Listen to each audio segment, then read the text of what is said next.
Amis grenésiennes, amis grenésiens, bonjour. J'espère que vous allez bien et que vous avez bien vécu le déconfinage après avoir vécu le confinage.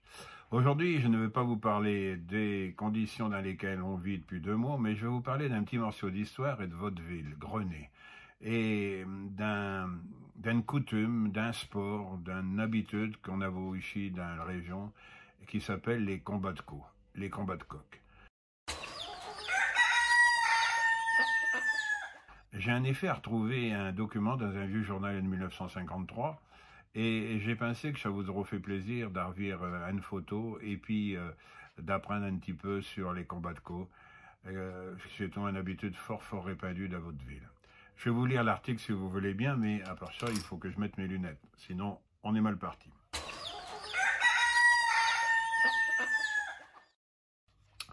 Au 278 de la cité 11 à Grenée, M. Gaston Dureau et son fils nous ont gentiment accueillis, car nous venions pour les coqs. Madame Dureau, qui s'occupait des coqs avec son père de son vivant, compte 31 ans de pratique gallophile. Dès son mariage, elle est parvenue à faire de son mari un acharné, et maintenant le fils est lui aussi connu de tous dans le monde des batteux de coqs. M. Dureau est coqueleux depuis 25 ans, et se plaît à nous raconter l'histoire de Landru, un coq d'avant-guerre qui gagna 28 parties, réalisant 2 matchs nuls. Je ne sais pas comment on peut faire match nul quand on est co et qu'on se bat contre un autre co, mais enfin bon. 2 matchs nuls donc, et ne perdant qu'à la 31e fois sur pattes cassées. Ça, c'est embêtant pour un co.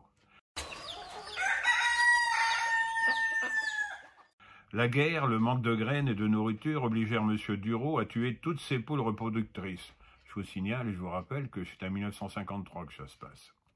Il s'efforce avec ses amis de la société Desforges de reconstituer son parc d'avant-guerre. On peut dire que cette société était forte avant-guerre. Elle participa à 25 tournois consécutifs sans perdre une seule partie. Madame Dureau se plaît d'ailleurs à nous narrer ses sorties du bon temps. Chez Percher, Goulois, Café Louis, tout ça doit parler à chez plus anciens, chez des noms de café et du combatto d'écho.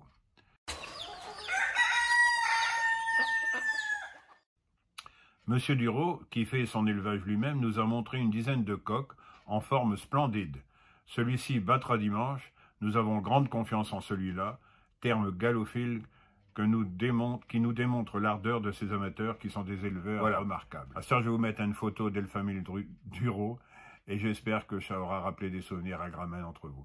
Portez-vous bien et restez à vos baraques, faites attention à vous.